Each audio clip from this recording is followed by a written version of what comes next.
kind of the, is there an overall gist to the goofiness at the beginning? No, not really. Do you want me to introduce Alex? I had a good one for Ted today too, and he's not even here. Well, yeah, that's right. He's. What if you introduce him anyway, and then just point at the seat? There, he's actually still incarcerated.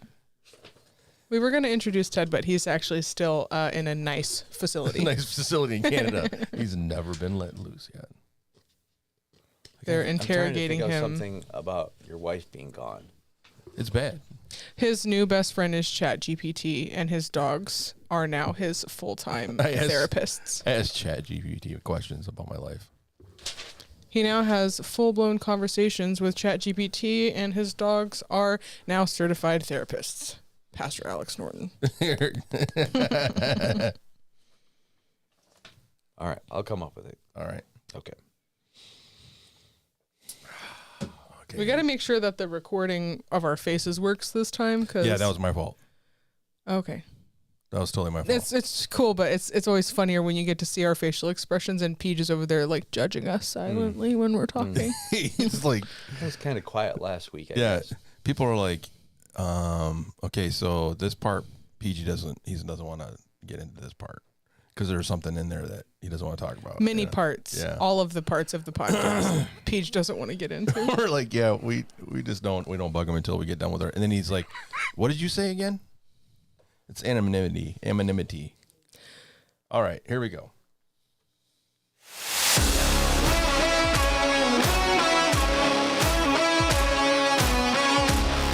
You have found us. More podcast, where we want you to know God more deeply, find lasting freedom, discover your destiny and make an eternal difference. Now.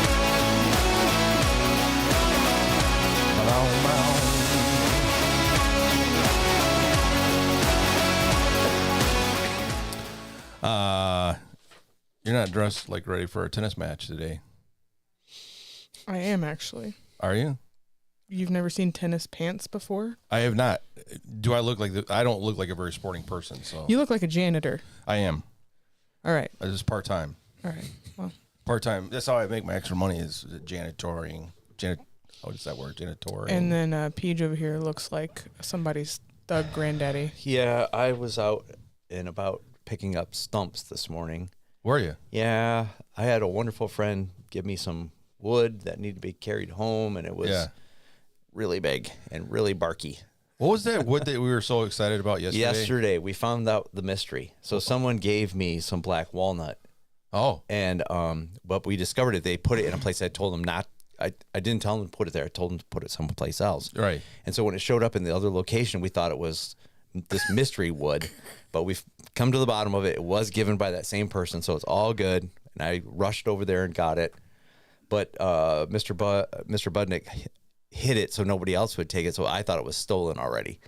And so I called him up last night. So this morning, anyways, I was picking up logs and putting them in the back of the truck, and so I think it's that's funny. why I kind of look like this. You know, we were sitting around the table talking about it, and everybody's like, "It's just wood." You know, it's not a big deal during staff meeting. Yeah. Oh no, he's like somebody said some cherry wood or something, and you're there like, was some cherry donated, but it was the black. It's not cherry wood. It is black walnut. Black walnut, and it was just funny because he is that into this. Yeah, and You're in black walnut, I have a nice supply of black walnut, which is great. But when it comes already kiln dried and 2 inches thick, now I can do some stuff. Now with you're that. talking, right? Yeah. So I made these butter dishes that were out of the park. Did I tell you guys about that already? Yeah. So my there's a wonderful person at Harbor Lake that wanted a double stick butter dish with lid. Oh. So I made one. My wife saw it, confiscated it. My daughter saw it. She got one. My daughter-in-law got one, and then finally my customer got one. So it was by that time amazing. It's perfect. I don't Art Nouveau style. Yeah. How much money do I have to throw at you for you to it's get me one of $100. these? Yeah, it's probably $100. $100 all day. All right. Well, my dad's got a bunch of wood, bunches of it. If you give me wood, then your butter dish will be cheaper, next to nil. Yeah. Yeah. Oh, we've got good wood. Mm-hmm. You provide the wood, you get a better deal. Mm-hmm. But sure. I have bought. Well, I have not. My wife has bought a lot of his stuff over the years, and We have it in the house, and I'm not allowed to touch it. It's for a decoration. Yep. You go to my mom's house and she's got like 3 super primo spoons. Yeah. They've never touched food. They're on the wall. Yeah, you don't touch them. We talked about that. What? How it was kind of funny because I wasn't using any of the stuff that I got from PG. Yeah. And then God used it as an example with me. He was like, hey, sometimes the best gifts are the ones you feel like you can't use, but you need to. Right. And so he kind of was like, you should go use your spoon. So then the next day I was like, all right, me and this spaghetti. You did it. I did it, and it cleaned up just perfectly. Nice. I was sweating. I still don't. I still don't get a chance to use it. It's Well, still. you should have seen me at that one sale. I sold so many of these smaller size spoons because they make your ice cream taste amazing. They do. Do they really? It really does. What do you think it is? It's not having that metal spoon on your teeth or, I putting agree with wood, that. putting wood Yeah. in there just makes the ice cream just pop. Yeah. And my at the fair, what was it, 2 weeks ago, the little market in Odin, I got a campfire set and then Yeah. a coffee spoon. And one of my friends is getting married, and so I sent them the set. And then my best friend, I sent her the charcuterie board with Oh yeah. because that was what we would do all the time is charcuterie this, charcuterie that. Yeah. And Oh, they yeah. live at the beach, and so they'll do like charcuterie on the beach. Nice. And so I think they're going to be very pumped. Yeah, I'd like to hear back about That's that. cool. That would be That's great. cool. Yeah. I was picturing them being able to eat their little dinner on the beach on their little charcuterie boards. And I was like, you know what? I sold 6 sets of those. Yeah. And Yeah. it was interesting because I bought them for myself, and then I got in the car and I was like, you know what? This would be a really cool gift for them. I see Peach all the time. I'll just go to the next fair and get it for myself. It's fine. But And you did. I did. I let it go. You know what? I was just thinking as you're talking about that. I think what we should do for the cake sale that's coming up. You should make a cake stand. Yeah. Okay. Oh, With that a would be cake. awesome. Okay. That's nothing. Nobody else has that. Okay. Because that's brand new. So that's the flat top with the With the little stand. pedestal. Yeah. I could cake do that. stand, yeah. I could do that, no problem. That would be amazing. I Yeah. think I would buy the cake just for the cake stand. You I know, should that's what start people the cake do. off at like $100. Oh, way more. They all start off at 100. Yeah, we all started at 100. Yeah. Everything starts at 100. Well, no, there are some I things think I've we done started 75. at 50 maybe. But Yeah, but then Chelsea's looking because I did a couple Yeah. years of the auctioning, and she's looking at me like 50. No, higher. yeah, it Oh, I remember this now because I was the one running around in both services. You were, yeah. Right. Okay. And I was the one wearing a big red hat. Okay. yeah. We just had to start the ante a lot higher. Yeah. Okay. And then you get those ones that you have the bidders going nuts where it's like 1,300, 1,400, 1,500. Yeah, we you know what we did a couple years ago is we had a table out there at the $20 table. Yeah. So people could participate. Just at throw that money in. Yeah, Yeah. at the Yeah. lower end kind of stuff. And then That's just entry level. yeah, You get Twinkies on the entry level. It's not really baked stuff. I'm going to make something super crunchy. 1 year I did a deconstructed cake and actually made $75 for it. it comes in a box. The egg is still in the. So this one year I went to a cowboy church in Texas, and they were doing a chili cook-off and a dessert Yeah. competition. My chili did not do well because my father came in and added brown sugar to my chili. Oh, and I come wanted on. to kill That's him. pretty common. No, but it wasn't the flavor profile For what And they're then- looking for, yeah. Yep. And then I had made a big peach cobbler, put it in this dish on top of my Toyota RAV4. And my boyfriend at the time opened the door. The whole thing fell. No. And so it went from being a cobbler to being a deconstructed cobbler, second Yeah. place. Really? Yep. The See, lid that's what I'm stayed saying. on, but it just what is it? Yeah, Conglomerated. that just sounds good. So I mixed it all up and I put it in a crock pot and I plugged the crock pot in, and they were like, wow, this is like cobbler pudding Yeah. almost. People love when you put the word deconstructed anything. They're like, oh, this has got to be really good. That's Yeah. like I had when I was in the Bahamas, I had pineapple 3 ways. What? It was pineapple foam with grilled pineapple on a pineapple cake with pineapple ice cream. So technically it was pineapple 4 ways. Yeah. I I'm just went like, 3. this is literally just a bunch of pineapple flavored things, but I'm sold. And then I had like orange, was it duck à l'orange with like orange duck. Man, what are you at, a 4-star? No, we were at a all inclusive that had several Oh, like man. star. There's a taco stand. Yeah, right. Bahamas. Framed by Jose. Yeah. Jose and his waiver making stuff. Yeah. Yeah, going to the Bahamas at 18 years old was an experience because I get on the plane and they're talking about something, and the mom that I'm with and the whole family, I went with my friend that I was going to live with in college, and they were like, the legal age to drink is 18 in the Bahamas, and I was like, oh. So I called my mom when I got off the plane. I said, Mom, am I allowed to have a daiquiri? She said, remember whose you are. Right. And I was like, are you giving me permission to have my very first strawberry daiquiri? She was like, remember whose you are. Pray about it. That's I right. felt like Stay away the from that Satan coolest juice. cat in the world with my Stay away from that Satan juice. mainly sugar little in a little clear cup. I'm like, I am the hottest thing since sliced bread. Oh, no. I remember And it then you making, never went back. I didn't shut up for the next 3 hours. That was the problem. My roommates were like, hey, not again. Not yet, yeah. Cutting you off. Yeah. Yeah, you're done. She won't shut up. Okay, coffee. Can we get coffee over here, please? Yeah, whatever the opposite of this is. I think it was just the sugar that was doing it. Yeah, I don't probably. typically suck down 80 grams of sugar. Well, giving up sugar does change a lot. I don't know. Did you give up sugar? I have, yeah. I've given up. Wow. I have been very good. I have not touched like sugar in quite a while. Sugar-free stuff I do, yeah.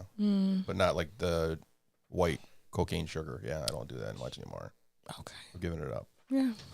And it has helped. I go in for my, my test for all that sugar stuff, and I'm good. So I'm going to keep doing it. Interesting. Yeah. Well, do you wonder why you listen to the More podcast? You get interesting conversations like this right here of things that are going on. But also, More stands for maximizing opportunities for right now and for eternity. So stop asking why you listen. Just never forget to listen and pass it on. And our podcast is still, because we have a contract. Today's the last day. Today's the last day. Still sponsored by Bulldog Garage Doors. And we have this amazing commercial from our good friend Rebecca Moore over here with her radio voice. This episode of the More Podcast is sponsored by Bulldog Garage Doors, the toughest name in doors. Whether you need a little bit of spice on your home or your lunch, we have you covered with fully custom garage doors for any building and our new Bully Hot Sauce. Bully Hot Sauce is now available in the Petoskey showroom and at Corktown Pizza. It's no conspiracy. Hot sauce does, in fact, go on pizza. Corktown will be launching the Bulldog Pizza this summer to not only warm your heart, but your belly too. Please sauce responsibly. And mess with your digestive tract. Would be great. This is it right here. We're going to be doing the Wheel of Destiny from Wilson Insurance. You can give this away today. Wow, that's great. And Corktown Pizza certificate, $5 off, and a free appetizer, right? This is what we got going on today. Yeah, thank you, Rebecca, for helping us get all those prizes. That's great. That is good. So, we don't do the yet. Are you gonna try it? You want to see what we got? A long This ways is to the go end of yet. the month. Yeah, but we're not even close to Bible trivia. We haven't even done the intros yet. Yeah, you're Don't rushing. get- it. Oh. Don't get too excited, girl. Man, she's like all into it. She's like Yeah. ready to do it. Yeah. I've been dreaming about this for weeks now. Have you? No. Well, you should, because it's exciting. When that wheel is power. I'm just saying. Well, she's got opinions. I can't even say this now after our conversation. Bigger salads, but sourdough. She's got Say what you big want, opinions. Bigger salads and enough kale and quinoa to survive a zombie apocalypse. It's Becca Moore. Yes. He's All right. so tough, Wi-Fi connects to him. Mosquitoes refuse to bite out of respect, and even his GPS politely asks directions. It's the legendary man himself, Pastor Gary. There he is. Yes. All right. And the man sitting across from me Right that here. has all of the talent, knows what every button and knob does, Yeah. is the voiceover king. And re-proposes to his wife every time she travels for an extended period of time. Pastor Alex Norton. That is there you good. go. Thank you. How many times have you been married? Oh, man. Many times. This is when it started, this job here. Yeah. Since she She's started got working at she Herbalife. walked into the dream job. She walked in a dream She's job. traveling probably 6 times a year. Yeah. So you're getting remarried to this new woman 6 Every times a time year. she comes. Yeah. You lucky man. I know. It is good. You know, you've been 39 years, I think you mentioned on Sunday. Yeah. I'm 30. So, yeah, you know what I'm talking about. It's great having a long relationship. He's not here, but I wrote a great a great intro for him. Okay. And I want to read it because apparently our lawyers are not doing a good enough job. He's still in custody with NICE. In Canada. In Canada, yeah. It's ICE, but NICE, the NICE version. Yeah. So we call it NICE, yeah. He's being fed very well. He's being fed very well. So his introduction was fresh from the Canadian incarceration. He survived brutal maple syrup interrogations, hockey-themed lockdowns, and learned 37 ways to politely apologize behind bars. Pastor Ted. And he's not here. There he is. Yeah. We miss him. He's on assignment today. If he just do what they ask him to do, they might let him out. I'm not sure. We're going to take an ID break, come back with our Bible trivia. This is the big day. It's coming.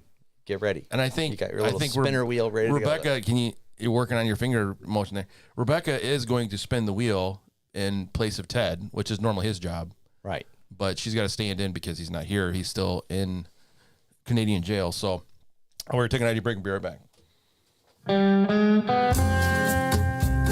Volveré enseguida. Más Podcast es el lugar para escuchar sobre todas las cosas buenas de la Biblia sin todas las calorías.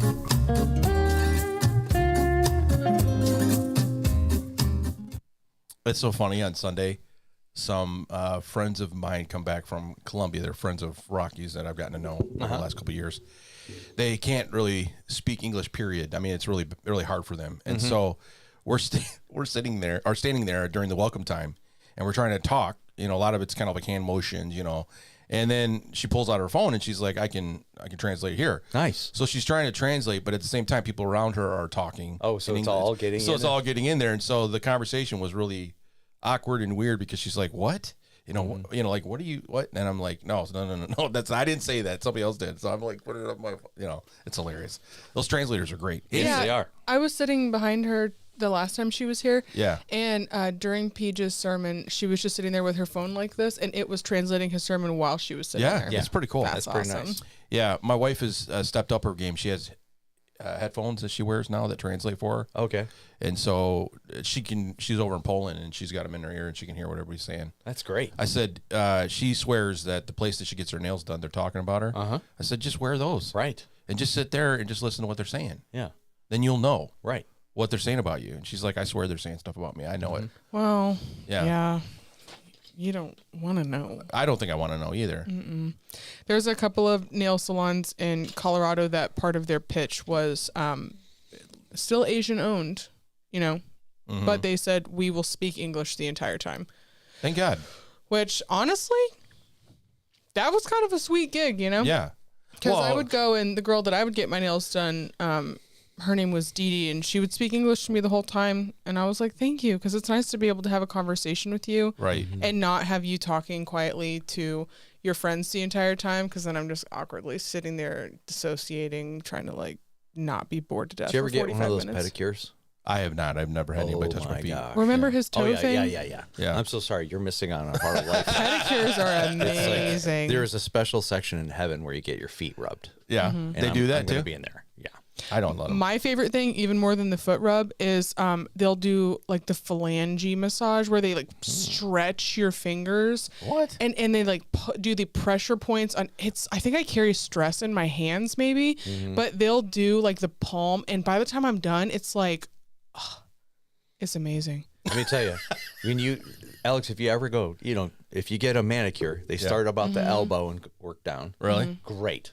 Then they move down, and it's from the knee down. And I'm telling you what, it is heaven on earth. It is so I good. couldn't do it. I got clear nail polish on mine. Yeah. So I And was you were looking good. You're Do you want to good. hear something crazy? How long does that last? About 15 minutes. I Yeah. think. Yeah. Yeah.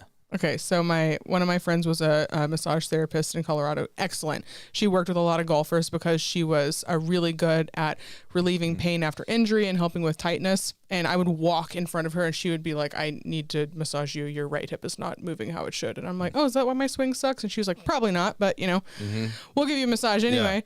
But one of the times she was like, your jaw, I can tell that you have a lot of jaw pain. Do you want me to put on? I need to put the music on for this. No. The Flutes. the flute music. My I need- mother lost it. She was sitting there on the couch crying, laughing. Long story short, my friend was like, do you want me to put on gloves and massage your cheeks and jaw? But it was from the inside. What? They put their fingers in your mouth? Yeah, and I was like, I'm not comfortable with that. I She am was not like- comfortable with that. She was like, listen, this is something we actually do. And I was like, all right. And it was crazy how much tension I hold in my No. jaw. No, I'm so serious. Well, yeah, imagine you do. Listen, but I mean, I've had a Thai massage. She folded me like a wonton. I will never get another massage from a Thai lady ever again. She started punching the bottom of my feet and then like got on top of me and put my knees to my face, and I was like crying. I went You home. just brought up a great memory. Oh, here we go. I went to Here we South go. Korea. We were playing soccer, U.S. versus Korea. Yeah. And a guy on the Korean team twisted his ankle really bad, and he was an Yeah. older gentleman, probably about my age now. And they took him to this hut that was at the end of the soccer field. Yeah. And there was a man just sitting in the hut. There was no furniture. He's just sitting in there. They opened the door. We got this guy in there. His ankle is like totally messed up, but we get to watch what's going on. He grabs him, Yeah. and he punches him in the heel, Yes. and just like starts, yeah, he's doing all, and he's rubbing him and stuff. But every once in a while, like, just hits him in Yep. the heel as hard as he can. The guy gets up and walks out.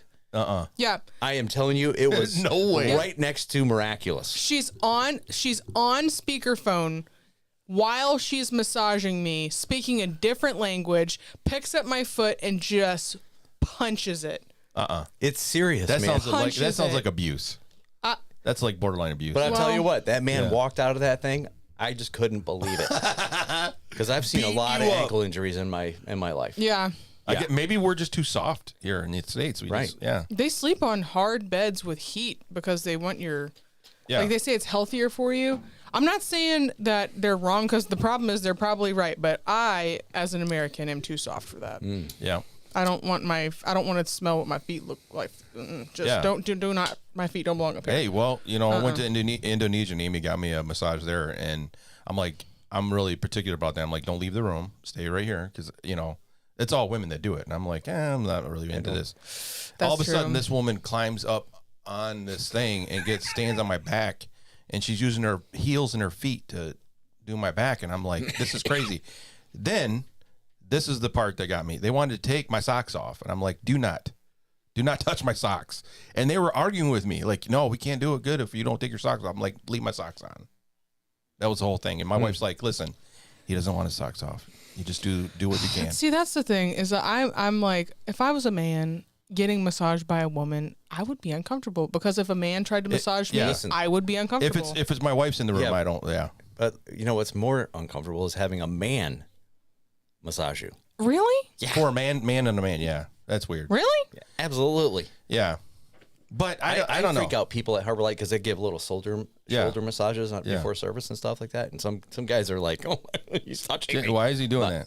I've gotten used to it Yeah. over the years with Pastor Gary. When he comes up and does it to me, I'm like, we got it. It's just a love. It's a thing. pastoral It's love a thing. Yeah, it's not a big deal. Yeah, okay. But anyways, we should probably keep moving. Okay. Pastor Gary's like, no, let's stop talking about this. Yeah. If he comes up to you, just go, okay, great, thanks. Just Appreciate it. relax. Yeah. Just relax and just let it happen. Okay, so Rebecca Moore. Uh, Let me start the music. So this is for the winning of the sauce and the discounts on the Pizza and the free appetizer, and she's got you the got to one give finger. it a good spin. Can you hold the bottom so I know We I'm not don't- going to knock it over? We don't want Okay. Mary winning again. Okay, ready? Yeah, Tell me when. go. That's a good spin. I feel the wind off of that one. So help me if it goes on Mary again. You're clear. Dave. All right, so Dave wins the hot sauce and the Corktown pizza and the free appetizer. Congratulations, Dave. Congratulations, You're Dave. the winner. All right, so good job. You did a good job. Who's Dave? Dave's a good friend of the show. Oh, cool. Yeah, We just put random names we up put there. random names up there. Yeah, So, Dave wins. all right. Yeah. Okay. So, PG, Yes. do we have a question for this week? We have questions for this week, and it is the question is from the covenant that God makes with Noah. Okay. Yeah. And the question is going to be, why? What was the main reason that God has to snuff out all breathing life? All of it. Yeah. Yeah. And it's there in Genesis. It is. Yeah. Too bad Pastor Ted's not here. He'd be Right. itching He to would say the be answer. jumping up and down right now. You'd Yep. be like, I know. I'm going to say it. Mm-hmm. Don't. We gotta use duct tape on him because he wants to say it all the time. Well, he's incarcerated, so he can't really say anything. And he doesn't get about one phone call a day, so we're good. Yeah. 10 minutes. 1 phone call. If you're lucky, yeah. Okay, so that's it. Yep. What was the reason why God wanted to snuff out the breathing life? And it's in, well, we know it's Genesis in Genesis. chapter Yeah, 6. Genesis. So look it there and you'll find it. But if you want to be a part of this, all you have to do is send it to harborlightbibletrivia@gmail.com. harborlightbibletrivia@gmail.com, all lowercase. And you can let us know what you think, and we'll put your And name Dave, we in the need to drawing. hear how you like the bully sauce. Yeah, Dave. Let us know. Let us know. All right, so we're going to take an ID break, come back with the Bible Talk. Awesome.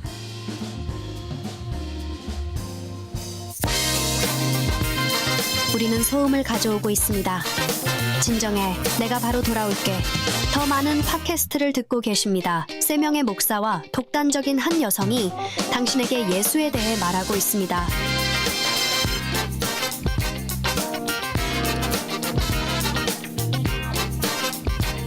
Is there going to be a translation on that one? Yeah, I No. actually feel like I was wrong. No. Is that Japanese instead of... That's Japanese. No, it's isn't it? Korean. Is yeah, it Korean? Yeah, it's Korean, yeah. I did know that much. Yeah. So, It says something about, more podcasts and all that other stuff. But, Ow. well, welcome back. Today we're diving into a powerful message about covenant relationships from Pastor Gary that he talked about last week. Ever felt like your beliefs were scattered like a spiritual junk drawer? Or struggled to trust because you've been burned before? You're not alone. We're exploring how God's covenant promises transform our relationships, our trust, and even our response when things fall apart. So grab your coffee and settle in because we're going to talk about this together. yes. Well, I thought that was a fun way to get the service started, to be able to talk about the disorganization that people have in their lives. We all have it at some level or another, right? Right, yeah. And it was kind of fun to start with the junk drawer, and then the junk floor, and then the junk yard in the backyard. Yeah. And but this idea that we have our beliefs, our doctrines, the things, our convictions, they need to be all connected together, so that you get a correct and accurate view of what God is doing in this meta narrative, the big story. Yeah, I like that. And sometimes if we disconnect them or we don't hitch them together, sometimes we can get the wrong view of what God was up to. Multiple times in the Bible, Jesus or God is doing and asking hard things of people, Yeah. or he's demonstrating his love in a way that can be difficult for people to understand. But because we know the narrative, the big picture, it makes it a lot easier for us to do that. So it was a way to introduce this idea, this systematic theology kind of. As soon as you said that, I was excited. I was like, Yeah, what? you were like, I could see you just kind of was like, leaning forward. What? It was systematic theology. yeah. So these covenants, because we have a covenant God, these covenants actually help us weave together this big picture, this big story. And each of the covenants, I haven't explained this yet, but each of the covenants that God makes with these individual people apply to us. And so it helps us. So God's story is our story. And we get to connect with God through these covenants that he makes with these, patriarchs throughout the Bible. So good stuff. It was good. You did mention though, not only the drawer, but you said, do you have a messy room in your house? Yes. That is a junk room. Junk room, catch-all room. And that's when I raised my hand. I said, yeah, we do. We call it the family closet, but it's, family closet? Yeah. Okay. But it becomes the hold for pretty much anything that we want to deal with for the day. Right. You put it in there. Yeah. Promising yourself you'll get to it We'll get sometime. to it. Yeah. At some point, we'll get At some to it. point. Yeah. Right. Or And it your just children will be taking care of it when you die. That's right. They go in there like, what is going on Yeah. in here? So we have one of those rooms Yeah. in our basement. It's the extra bedroom. Yeah. And it is the catch-all area. We have shelving all the way around it, and it has all of our sporting stuff in there. It has lots of Lisa's extra cooking utensil stuff in there. And then there's the gift shelving. yeah, We have a whole shelf of gifts that we give away to people. And then the floor is just about 2.5 to 4 feet deep of different things that need to go in there. So yeah, we have one of those rooms at our house. I think everybody, if they'd be honest, would have, I don't know. I've been to some people's houses and I'm like, oh my goodness, has dirt ever been in here? Is there? Yeah. Everything is super organized and clean and neat and safe. That's like Deb Freilich. We went over to their house one time visiting, and she's like, they were talking about wanting to show us this other room, and everybody's like, don't show them. That's the junk room. We go in there, and everything's like organized, labeled, set up in certain seasonal sections. Yeah. I'm like, what? They have the Thanksgiving section, the Christmas section, this, and I'm like, come on. We have our basement. It's now finished, so I have an apartment down there. But before, it was always known as the pit of despair. Let's go to the pit of despair. Despair. And when we had our house moved, so our house was in Harbor Springs, and we moved it to where it is now. Yeah. And when we moved it, the guy, one of the movers, is like, "Hey, I'm sorry, I'm going to have to get rid of the poop shelf that you have down there," but he had a different name for it. What? And we're like, we had never heard that expression before. That you have a poop shelf. Yeah. And I think everybody does. Yeah. Since we moved the house, we now have a shelf, and we just call it the poop shelf. Yeah. And it just catches all the stuff that everything that you don't want to. And you never know. And the excuse, I love the excuse, is that someday. Yes, we'll use that. We'll someday. get that. Yeah, we'll get there. We'll need it someday for that. Yeah. So anyway, so it was a great way to get things started, and we're taking a look at that covenant that God makes with Adam, and I'm going to kind of talk through some things because I feel like I need to clean up some of the stuff that I kind of randomly was letting out there. There's two actual parts to this covenant that God makes with Adam. There's the covenant he makes with creation, and because Adam is a part of the creation and the pinnacle of creation, he really gets a lot of that pointed towards him. Yeah. But you can see these characteristics and these parts of who God is by his design, by his creation, and by the promises that he makes. Yeah. What's really cool is most of the benefits of this covenant that God makes with creation are almost unspoken. But with a little deductive reasoning, you can see that all systems work together for the good, and everything's connected. It's Adam's responsibility to work and to name the animals. I love this part we didn't talk about, that the process of Adam naming the animals was to have him notice that he didn't have a mate. Yeah. All the cattle had mates. All the birds had mates. All the fish had mates. Adam has no mate. Yeah. So God did that in a way to show Adam that he needed someone, and then therefore he goes ahead and creates Eve. So we see an attribute of God where he doesn't always do everything to the fullest. Right. Sometimes he'll come up just a little bit short so that we participate with him. That's good. And we discover his goodness by him leaving a part off. So we see how the creation, perfect and good, but Eve is missing at this point, points Adam towards the fact that he needs a mate. Yeah. Okay. Later, when we see God in his dealing with Adam, and we see the curse of the ground, we see the curse on childbirth. Yeah. We see the curse on the relationship between Eve and her husband, Adam. And then the ground is cursed and his work is cursed, and he's going to be able to, all of that wasn't necessarily punishment. It was to force him to realize that he needs God for every part of his existence moving forward. Yeah. So again, it forces mankind back to God. That's what it's supposed to do. But what does man do? He hides. Right. He pulls away. So we see that over and over when God, eventually when we talk about his relationship or his covenant with Moses, and he gives us the law was to force us back to God. Yeah. But instead, one of two attitudes kind of comes out. Number one is, well, I can perfect this, and we start celebrating how good we can keep the rules. Right, yeah. Instead of forcing us back to God. Or the second one is just complete despair, and we won't run away from the law. Yeah. And just become lawbreakers almost by intention. So all of that, we're seeing an attribute of God where he does things to force us towards him. Mm-hmm. It's supposed to kind of call us back in that direction. Think about this, how Jesus taught in parables. Most of us think that Jesus taught in parables to make it easy to learn. Right. The Bible actually says the opposite. He taught in parables to force us to go deeper with him. So we see this attribute of God where he wants us to have a deeper, more dependent, and completely covenant relationship with him. That's good. Philosophically, it's interesting when you say it the way you just said it, because then it makes sense why humanity is progressing the way it is, right? Yeah. The whole point of the evil one is to take our dependence off God and onto ourselves. And so humanism becomes our religion of the future, and we're trying to get us to think that way. So the more convenience, the more easiness that we can find in life, then it's like, we don't need a God. You know, we can figure it out on our own. Absolutely. And so, you can see that kind of conflict that's not spoken, but it's there. It's always under the narrative through time. And, you know, you can see how it has affected us, you know, as we've gotten more and more conveniences through the way we bring food, technology, and all that stuff. You know, you can see how it is changing the attitude where people do see that the dependence on a creator, it doesn't need to be there anymore, right? Because I can do it myself. I can figure it out. Yeah, it's interesting how you bring that up. What did you feel about when we talked about how the covenant means to cut, and then there was the selection of the best animal, the cutting from the nose to tail. What kind of thoughts came to your mind when you were hearing some of that? I know you know most of that stuff, but for me, I thought there was definitely a good way of putting it, because, you know, you're talking about the covenant process and just the formality behind it, you know, doing it and showing that. It would be interesting to not, you know, to say you need to cut it this way instead of this way, just because of the fact you get better or worse, you know, in that deal. So everything's equal.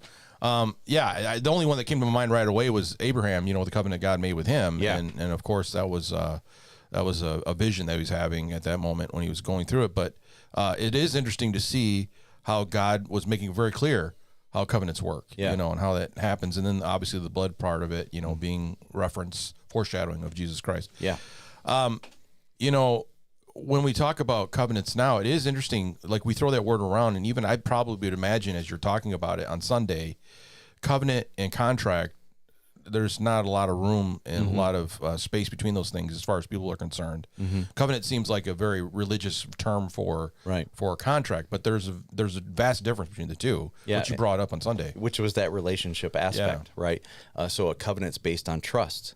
A contract is based on mistrust or distrust. So they have some of the similarities on what they're trying to accomplish, let's say, but the deep bedrock or the foundational parts behind that are almost opposite. Yeah. And so it was really fun to be able to show that.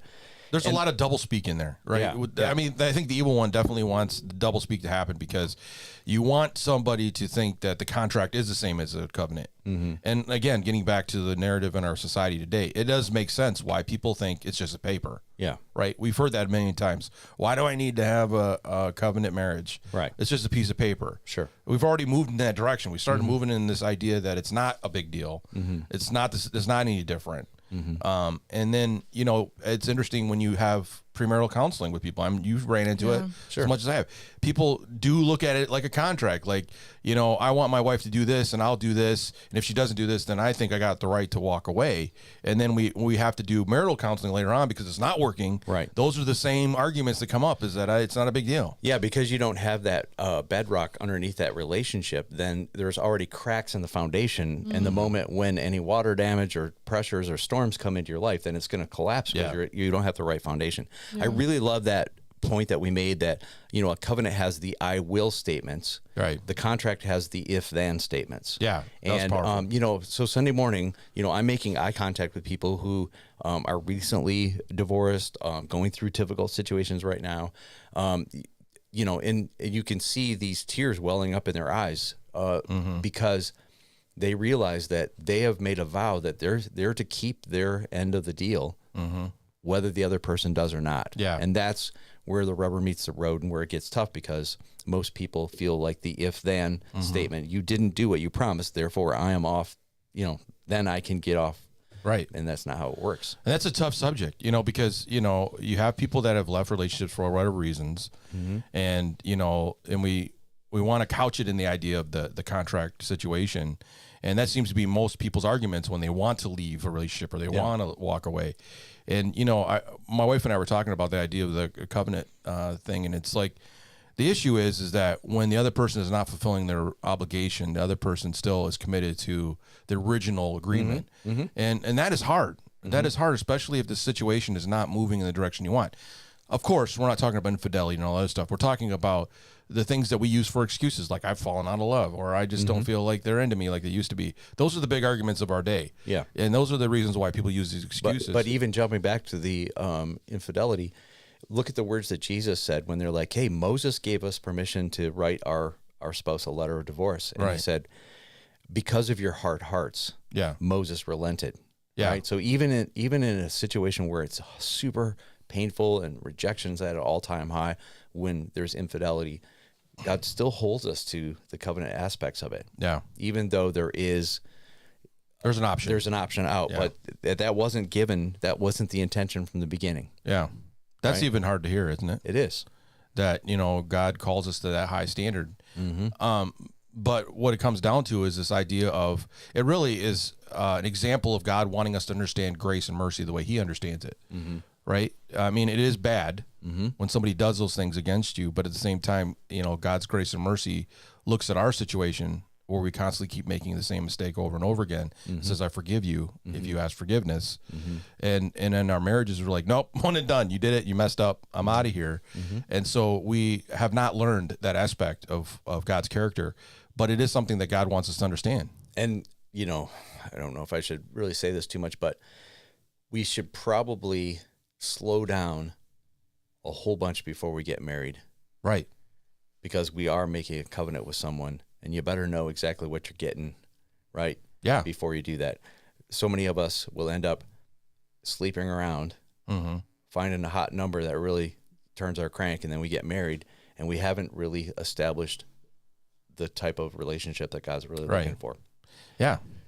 That physical part that is a natural result of a covenant, that's a part of the benefit, right? When we partake of that before the covenant is made, it has already set us on a course where we discount all of the fundamental important parts of the covenant because we've had the benefit part, Right. Yeah. and that's so dangerous, right? 'Cause Well, then, and the options are out there, right? When the devil was tempting Jesus in the desert, what did he give him? Options. Yep. Plan B looks just as good as plan A. It's not a big deal. Go ahead and go for it. you're going to get it anyway. You're going to get it anyways. Yeah. And so I think those arguments are always constantly in the mix. And I think that, unfortunately, we have people that have,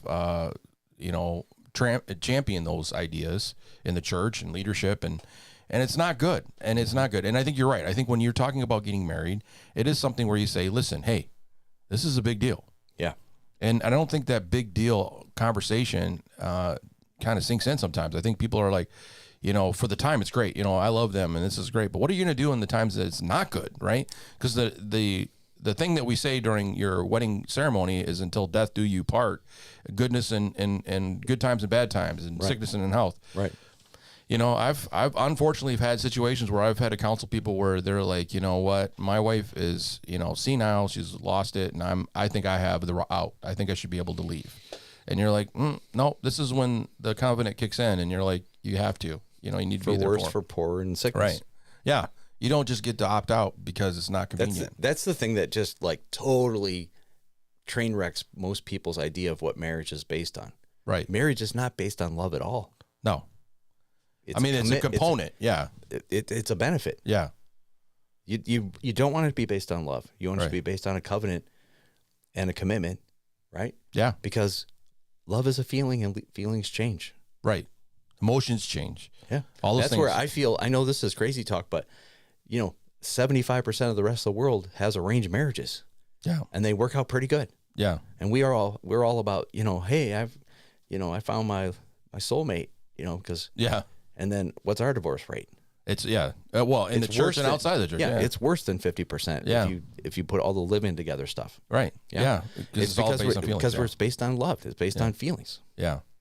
Yeah. And I think the definition of what we're moving forward to is love, is the love that God wants us to have. Absolutely. I'm not saying Yeah. that. I'm just saying it has Yeah. to be based on something else. Yeah. Well, and that's the commitment. My that starts it. salvation is not based on how I feel on Sunday morning during Right. worship service. Yeah. Yeah. My salvation is based on facts. Right. Jesus died for me. Yeah. And Commitment. I gave my to- life yeah. to him. Yeah. Whether I feel like it or not. And there are days that And you there's don't. plenty of days when I don't. And the devil wants you to know about those days. Well, yeah, that's the part that he argues, right? Absolutely. He argues the feeling part. You know? Absolutely. Oh, man, we are such an emotional driven society. Yeah.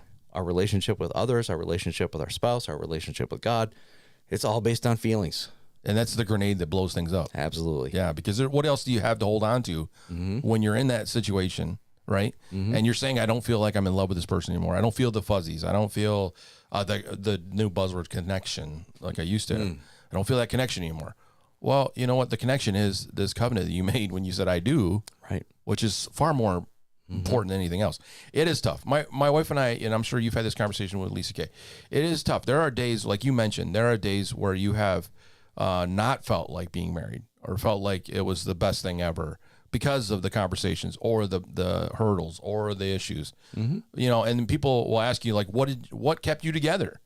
Well, you know, it wasn't obviously, you know, the romance. It was because I made a commitment, you know, I made a commitment to this relationship. Right. And I think that is crucial. And especially for this generation that's getting into that phase of getting married, it is so important for them to hear that. Absolutely. For them to realize that this is what it's about. And, you know, as much as we have a society that everybody should feel good about their decisions, that's not how it works. Right. You know, and that's not how God reaches out to humanity. He doesn't just love us because it feels good to him. He loved us unto death, which we had something kind he of had a to deal weird, with. we had kind of a weird family that when one of us felt like it was, you know, I'm going to pop the question, I think this is the one. We asked our siblings and our parents what they thought. Yeah. And there was always one of us that was like, I just want you to really think through this before you do that. Yeah. You know, because you've got googly eyes, Right. right? You're not thinking with your head at all. Yeah. And having someone that loves you with a covenantal love speak into your life, Yeah. game saver. It is. Yeah, especially when those moments come where you're like, I'm ready to cash out. You know, I've done hundreds of weddings. You have too, right? Not just weddings, but pre-marriage counseling things. And when I have to take one of the parts of the couple aside and say, "Listen, I want you to really think through this because I'm not seeing this. Yeah, I'm not feeling it. Yeah. I see where To use that term, yeah. you're based on feelings right now, and that's Yeah. going to fade, and this is going to be tough. Yeah. And then 5 years Yeah. later, you're back in the office trying to patch this thing back together. Right. Because it's not based on the right stuff.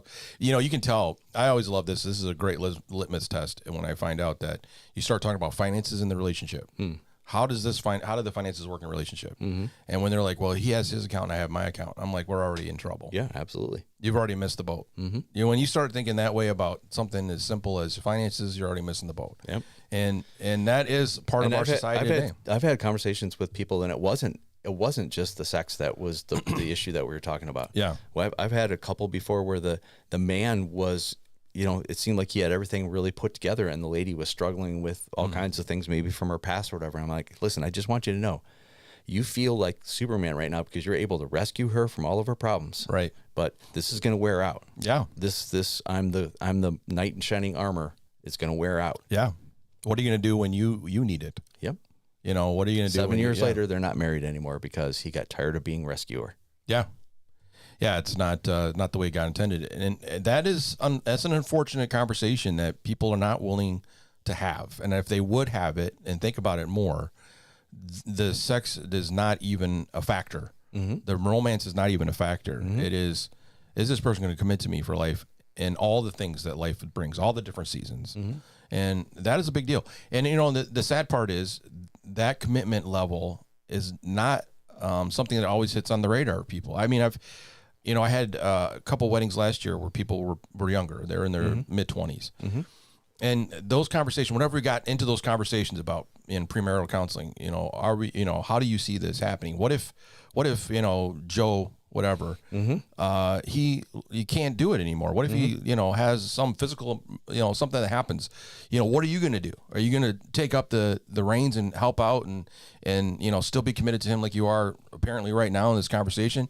You know, and you can see hesitation. It's like, you know, maybe that's an out. Maybe that it's a possibility. And again, moving back into the contractual mindset, it's not a contract. If you're committing yourself to this person and they are not able to make it, and you have to step up and take care, that's your responsibility. That's what you've signed on for. And that is interesting. You know, I've told we that have story this. before. I know from the pulpit. I don't know if I've told it on the show before, but there was a man who had reached the pinnacle of his career. So he's a college professor. Now he's starting to do the circuit of speaking around the country, writing books, making lots of money, and his wife gets dementia. Yeah. Super bad. Yeah. And he walks away from all of that to take care of her for the rest of her life. Yeah. He doesn't get to leave the house, basically. He's with this woman he made a commitment to. Yeah. And a covenant. And he lives a happy life until she passes away. Right. Right. And then people interview him and say, how could you do that? How could you walk away from everything at the top? It's because I made a promise on X days 50 years ago. Yeah. Yep. I think, those moments are beautiful examples of this covenant relationship. And unfortunately, they're scarce. You don't see that a lot. Right. We have a lot of things in our culture that give us the option. And I would imagine, the devil definitely worked overtime to put those things in place where it becomes a part of the thought process. But covenant to God and contract to God are completely different things. And whenever God speaks to us in a relationship with us, it's always in covenant. It's never a contract. You don't ever see God creating a contract with humanity. It's always a covenant. And so when he speaks, he's always said, my promises are always true. What I say, I put out there, I will follow, even if you do not. And that is something that as humanity we have to learn. And it's something that we might get a handle on, but marriage is a very good example. That's why we use it. A very good example of that relationship that God's talking about, because it's the closest thing we have to understanding what covenant is. A lot of other things in our lives don't come close to that. Getting a job or buying a house, those things are all contractual. The only thing that we really have that speaks about a covenant is when we're talking about marriage. That's the closest thing. What did you think when we talked about how all relationships have rules? Did you think anything about all relationships have rules? She's been kind of quiet. Let's hear from you. Well, I'm not married, so I didn't need to You say have thoughts, anything. though. I do have thoughts.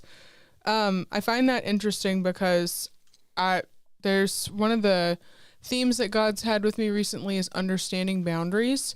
And so relationships absolutely have rules is like saying relationships need to have boundaries. Absolutely. Now, obviously they're different in different situations. Like every relationship has different rules, but it was very affirming that even God has rules in his relationships, and Jesus had rules in his relationships, and boundaries are very important because in Deuteronomy, when you read it, and it's like, what is it? Like 11, 18, and 28 or something like that, or 10 and 28. If you obey, this is what you're going to get. If you disobey, this is what you're going to get. These are rules, but it's still a covenant. God's going to do it. But if you uphold this end of the bargain, then you're going to get this. And if not, then this. And it's the same thing with Jonah. Like he was like, I am telling you, you're going to go to Tarshish and you're going to, or Nineveh. Sorry. There we go. Yeah. You're going to go to Nineveh. Sorry. And I'm going to do this thing through you. God was going to uphold his end of the bargain. The rule was, are you going to obey or not? Are you going to answer the call or not? Yeah. And that's, God's a parent. And so we think, like, oh, he's just going to love us and take care of us. Well, yeah, but if you don't meet your curfew, then there's a consequence. There's a rule there. So yeah, that's a good point. It's always fun to, just take it all the way down to sharing the road with someone else, Yeah. Then all of a sudden you're like, you stay on your side of the road and I'll stay on my side. People are, oh my gosh, all relationships do have rules, even with people we don't know, because we're sharing some space, right? Right. And so that was a lot of fun to be able to do that. And then, of course, take it to the place where, as you said, every relationship has different levels of boundaries and rules that come along with it. And the closer you get to my heart, the boundaries are different. Yeah. Which I know that Ted hates Brene Brown. Oh, here Let me we just give go. an example. One of the things that I understood her reasoning that helped me understand boundaries better was her daughter, like her feelings were really hurt by a friend who kept continuing to hurt her feelings. So she said, hey, like, pretend like you have a little jar, and every time your friend does something that means you can trust her more, you put more trust in the jar. So it was like marbles or Skittles or something like that. She was like, you don't just assign all of your trust to somebody that you don't have that trust with. You haven't built that relationship with. So it's like in different relationships with different levels of trust, there are different rules. And sometimes as humans, we can think, oh, I should just completely trust people until proven otherwise. Well, there's a little bit of a lack of wisdom in that. You should probably assign no trust and then build trust. The rules have to change as you develop that relationship. But just that kind of example with, in the past, I've been the one that's assigned too much trust at first. And then when I'm not getting things back, I'm like, oh, wah, I'm the victim here. And it's like, no, you put your eggs in one basket and you probably should have spread your eggs around, but God, he even does that with us. Like he's going to start us off on milk, right? And then when we show that we can handle milk, then he moves us to pureed food, and then he moves us to meat, it's an interchange that we have to work on. That's good. I understand what you're saying. Brene Brown. I still have not checked her out yet. You know what? You don't need to. Yeah. It's all good. She's a very feelings-based person. Yeah. Lots of feelings in there. She's got some good stuff to say, I'll say. That's why I said on the podcast last week, there are ways to take what she says and understand how to apply Ted's the screaming meat right and now. not the bones. I think I hear Ted screaming at us right now from a He's car. calling in right now. He's like, It's oh, not we gotta like- see He's it. using his one call from prison. It's not like I believe that she's running the circuit in the Christian realm at all. I don't believe that at all. But But I think what you're talking about too is getting back to the understanding of when we start seeing the apostles talk about this idea of maturity in the faith. yeah, There's an issue. There's a disconnect for us because when they're talking about maturity and they start mentioning stuff like and all things that I'm a part of, I'm content, or I count it all joy when I'm in suffering. When we're talking about it as pastors from the pulpit, and when we're preaching it, and it's really exciting. People are like, yeah. But the truth is, to get to that place is the understanding of this idea of covenant relationship with God, is that God is good in all situations, regardless of. The reason why we have issues in our journey and we find that we have consequences for things is because we have moved out of the covenant, not him. And those results that he mentions, like in Deuteronomy and later on, Numbers, those things happen because they were the ones that did something stupid. God doesn't step back because Absolutely. God always finds a way to come back to the covenant, to bring them back to it. And the people that are messing up are finding the consequences of them breaking the contract or the Yes. covenant with him over and over again. And so those are the natural results of what happens. It's not like he's putting them into place and saying, ha, you messed up, now you're going down. yep, Those were the inherent issues that were going to happen anyways. If you are not committed in a relationship with your spouse in a covenant relationship, you can almost bet your bottom dollar that at some point you're going to be tempted by another situation that's going to lead you astray or something like that. Those excuses will be there because that's the sinful nature coming into play. But maturity requires us to have this covenant relationship just like God, where we say, okay, you know what? I'm committed to this no matter what. yeah, And I believe that you are the God that's bringing my life into existence, redemption, eternity, all those things. That's the difference. That's why you have believers that, could meet martyrdom and have a song in their heart. We read Fox's Book of Martyrs, which is always just is amazing to me when they're in the midst of being persecuted or they're on a pole being lit on fire or being killed by animals or whatever. And the people that are writing about their situation are like, and they're singing a song or they have a smile on their face or they're looking up to heaven. This is a maturity believing in this covenant, not a feeling. Because if my feelings were in that situation, I'd be screaming like, listen, let's talk about this, but instead they're committed to what's there, It's hard. I'm not saying that I understand it, totally, obviously, but I can begin to understand a little bit because of my relationship with my own spouse. Is that this covenant thing is a huge thing, and I'd be the first to say, I'm glad that it's based off of that, because there are many moments in my relationship with my wife, and this is no news. We've talked about it before, that the D word has come up, or the separation idea has come up. Because of what stresses, not feeling it anymore. We don't go on dates like we used to. Why don't you try to bring me flowers? That kind of stuff. Those kind of conversations start really becoming the emphasis of the relationship. And you're like, I'm done. I didn't sign up for this. And then covenant steps in and says, listen, you still made a commitment, regardless if all those things are in place. And the interesting thing is when you get back to the place of covenant, the whole thing changes. Then relationships become super strong. And you mentioned that it's people give up in the beginning and in the middle because they get caught up with stuff. But if they get to the other side, that's when the promises become fulfilled and enacted. I think that's powerful. that was profound. Yeah. Because in seasons of where you're being forced to mature very quickly with God, you have no choice but to rely on him.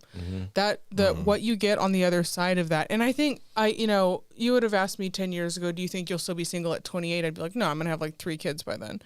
But it has been watching myself go from truly not understanding what marriage is to understanding covenant with God. I don't think I'm going to be a perfect spouse by any shot of the imagination, but I finally understand what it means truly listening to God, even when it doesn't make sense, and sticking around even when I don't want to. That was what Israel did all in the Old Testament. They had these desires, they gave themselves into these desires, and then God allowed them to be fulfilled, like into their desires. So that's like the whole cycle in the Old Testament. He would rescue them. They're like on this Jesus or God high. Then they start deciding, I think I want to do this other thing again. Then God allows them to get what they want. Mm-hmm. Then they have the years of woohoo, and then they're like, wow, this friggin' sucks. And then they have to rescue this again. So it's like when you finally understand the covenant aspect of things with God, then it's like some people learn that in marriage, some people learn that before marriage, and all of it is valid. Because I could make the decision, 5 years into my marriage, like I really would like to just go and make poor decisions outside of my marriage because I'm not feeling it. And it's like, I could give myself over into that, but then how many times have I done that with God and he's still kept me? Yep. Or my spouse could do that. And it's just, I don't know, there's just so many ways that we completely miss the way that God has just kept us over and over and over again. And some of us may not have experienced that from humans yet on earth, but we know we've experienced it from God. Yeah.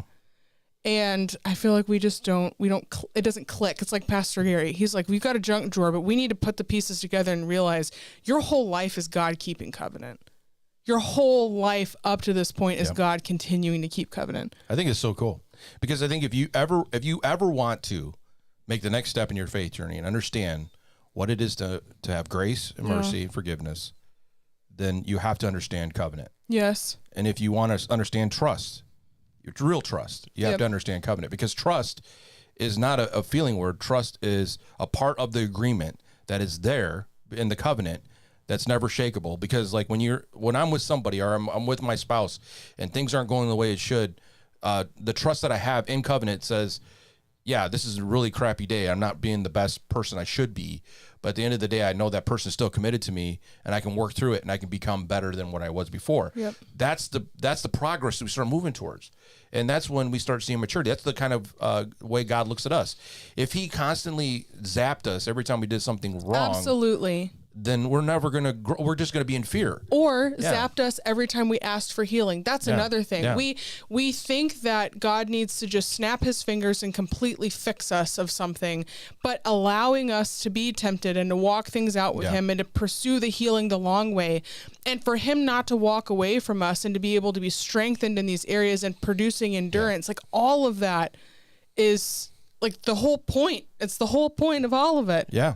I mean, read Philippians. He gives us a formula of how things progress and how it makes us stronger. Yes. And it's the process of us trusting in all those situations until we get to the end and we're like, hey, I get it. But, if any in one of those places I'm like, I'm not feeling it. This is not good. I don't like it.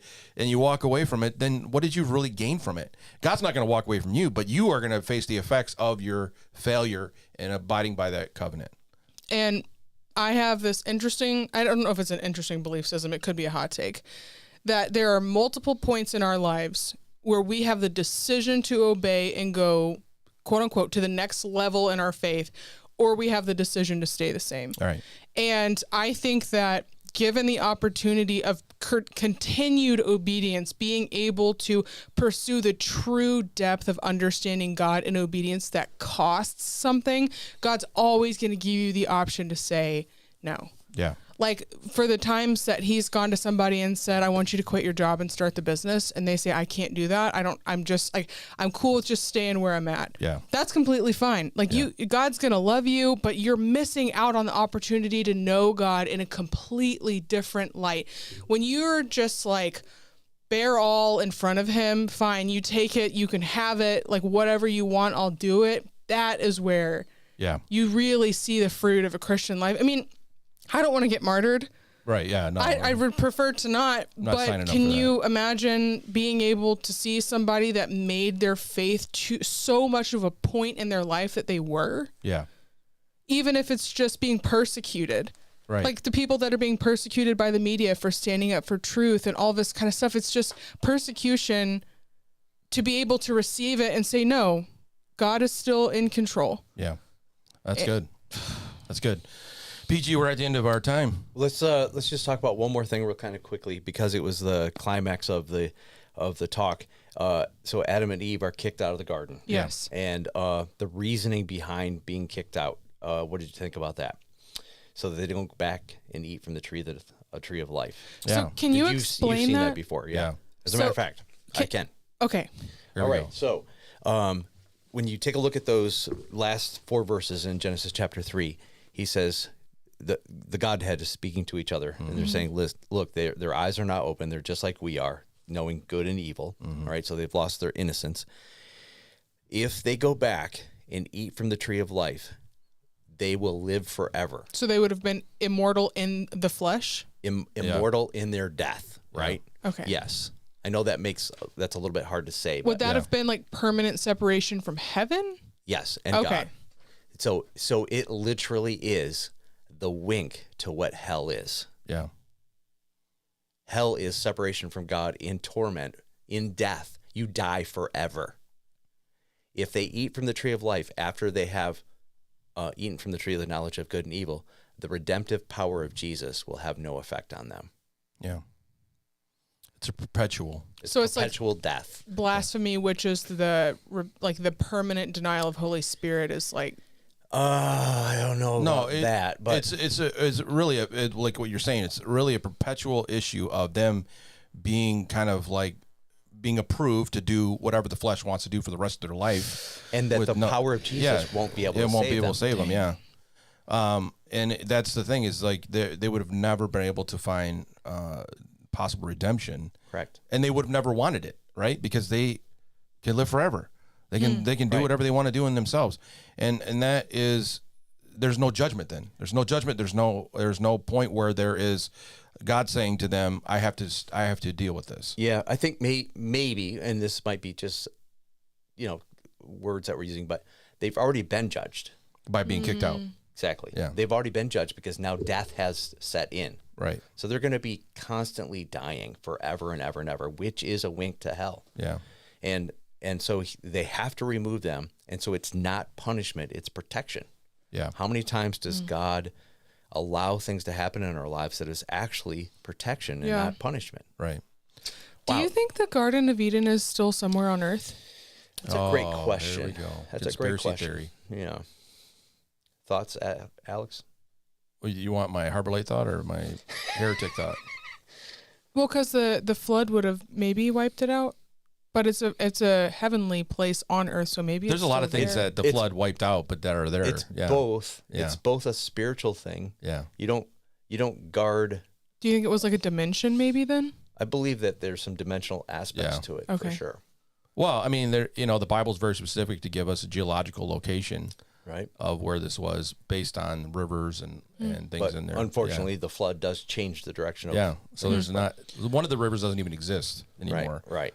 So And I believe, so we're jumping into creation kind of stuff, and the flood, which we'll be talking about this weekend. But it's undeniable the fact that the continents all fit together, right? Right. And so when that, the drift takes place during the flood, Yeah. during those 100, Stop. yeah, the pieces come apart. What? the whole world is broken and Yeah. moved. That all happens under the sea while man is in the boat above. Yeah. Things shift. 40 days. So finding the exact location based on the geographical rivers, that It's not gonna happen. doesn't apply now because things have moved. Wow. That's a good Harbor Light answer. I'll keep my heretic philosophies behind me. Okay, so next Sunday we're getting into what now? We're gonna do Noah. Yeah, we're talking to Noah. So if you want to be here because there's going to be an actual ark on stage. Yes. That And we'll Pastor have Gary's two of every built. kind of animal. That Pastor Gary's built, and he'll be here. And he's going to have two of every animal here. We have excluded the mosquitoes; they're not coming, but the rest of it. But there will be bear wrestling. Yeah. Yep. That's my youth pastor was a huge man. Yeah. And he tried to wrestle a bear once. for real. Yeah, there was a trained bear. Trained bear, yeah. And he tried wrestling. We got his hiney kicked so bad. Well, yeah, man. Yeah. One swipe and they take your head off. You know. Right. I don't know. I've hugged bears up in that zoo up in the UP. Mm-hmm. You take a picture with them, but they're little cubs, Oh, okay. and even a cub is Right. pretty strong. I you know? think I may have told the story that I have a friend that is like a professional bear hunter, and he had 100-pound bear, which is a small bear, 100-pound bear, attack him, bounce on him, and break like 3 ribs, and oh my gosh, and it was only a 100-pounder, and he's out there trying to kill 400-pounders. Yeah, that's not a sport I want to get This into. is a big man too. He's a big man. No, I wouldn't want to get into that. But anyways, yes, we're gonna have a great time this weekend. It's gonna be a lot of fun. Y'all will not see me this Sunday if there's going to be bear wrestling. Oh, there is. Be ready. Be ready. You would get into it, I know. Okay, just a side note before we leave. Have you guys seen the cat videos where they're doing? They do a soundtrack of the wrestling WWE behind it, and these cats are fighting, and they're like real things that the cats normally do, but with the wrestling behind it, it's hilarious. They're like, "Oh no, John Cena just did blah blah blah." You know, it's hilarious. You gotta look for them. It's hilarious. I think I've sent you a video, and I think I sent Ted videos to show you. This is hilarious. It's my new little thing. Sorry, but it's WWE cat wrestling. I think it's gonna take on at some point. Well, we'll see you guys next week on the More Podcast. All right, talk to you later. Talk to you later. We want you to know, find, discover, change with us. More podcast ending transmission now.